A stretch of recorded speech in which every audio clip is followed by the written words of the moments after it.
ప్రైజ్లో అందరికీ వందనాలు. దేవుడి మహాకృపను బట్టి దేవుడు అనంతర ప్రార్థన ఆలకించి దేవుడు నుండి ఇక్కడ మొఘల్ ప్యారడైజ్ బ్యాంటిక్ హాల్లో స్వస్థత ప్రవచన గల ఆరాధన జరుగుతుంది ప్రతి శుక్రవారం.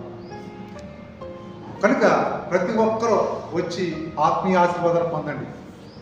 ప్రతి ఆదివారం ఉదయం 9 గంటల నుండి 12 గంటల వరకు ఇక్కడ ఆరాధన జరుగుతుంది. గొప్ప ఆత్మ సంబంధమైన ప్రతి అద్భుతాలు, యేసుప్రభువు వారు చేసినటువంటి అద్భుతాలు, ఆశ్చర్యకార్యాలు జరుగుతాయి. ఆయన నిన్న నేడు నిరంతరం ఏకరీతిగా ఉన్నాడు, సజీవుడనే దేవుడు. కనుక ఈ యొక్క ప్రతి బంధకాల నుంచి విడిపించబడతాయి. మీ కుటుంబంలో క్షేమము, సంతోషము, సమాధానం కలుగుతుంది. రండి, దైవ దీవెనలు పొందండి.